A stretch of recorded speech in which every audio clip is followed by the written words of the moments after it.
Video last దాకా చూడండి, subscribe చేయండి. కోడిగుడ్ల పులుసు ఎలా పెట్టుకుని వీడియోలో పెడతాం. ముందుగానే 6 కోడిగుడ్లు ఉడకబెట్టుకున్నాం. దాన్ని పైపొట్టు తీసుకోవాలి. టమాటాను గ్రైండర్ పట్టుకోవాలి. చింతపండు పులుసు పిసికి రెడీ పెట్టుకోవాలి. ఈ ఉల్లిగడ్డలు, పచ్చిమిరపకాయలు, కొత్తిమీర, మెంతి, పుదీనా అన్నీ రెడీ పెట్టుకున్నాం. అందులో ఒకటి బిర్యానీ ఆకు వేసుకున్నాం. స్టవ్ అంటు పెట్టినాం. స్టవ్ పైన మట్టి కంచు పెట్టినాం. అందులో 2 చెంచాలు ఆవాల నూనె పోసుకుంటున్నాం. 1 చెంచాడు పోపిత్తులు,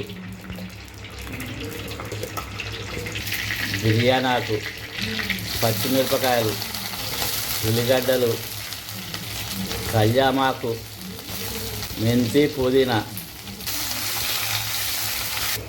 1 చెంచాడు అల్లం వెల్లిపాయ, 1 చెంచాడు పసుపు, 1/2 చెంచాడు ఇంగు, కొత్తిమీర, టమాటా పేస్టు,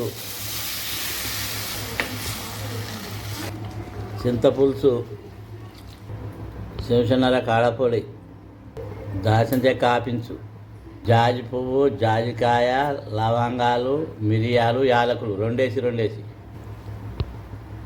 తగినంత ఉప్పు. ఇప్పుడు దీన్ని మరగనివ్వాలి. మరిగేటప్పుడు కోడిగుడ్లు వేసుకోవాలి ఉడకబెట్టినవి. కోడిగుడ్లు ఉడకబెట్టుకున్న తర్వాత ఇలా కోడిగుడ్డును రంధ్రాలు చేసుకోవాలి.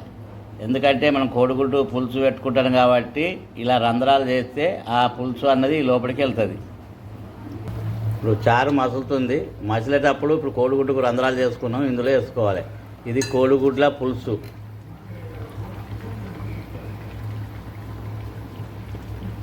మొత్తం కోడిగుడ్డు ఇందులో వేసుకొని ఇలా ఉడికించుకోవాలి. ఇలా కోడిగుడ్లు వేసిన తర్వాత ఇలా కలుపుకొని ఒక 10 నిమిషాలు ఉడికించుకోవాలి. ఇది కోడిగుడ్ల పులుసు. 1 చెంచాడు మసాలా మొత్తం ఇలా కలుపుకోవాలి. కోడిగుడ్ల పులుసు రెడీ అయింది. ఇప్పుడు మసాలా వేసుకున్నాం, కలుపుకొని స్టవ్ ఆఫ్ చేసి దించాలి. కోడిగుడ్ల పులుసు రెడీ అయింది. వేడివేడి అన్నంతో తింటే చాలా రుచిగా ఉంటుంది. మళ్ళీ మళ్ళీ కావాలనిపిస్తుంది.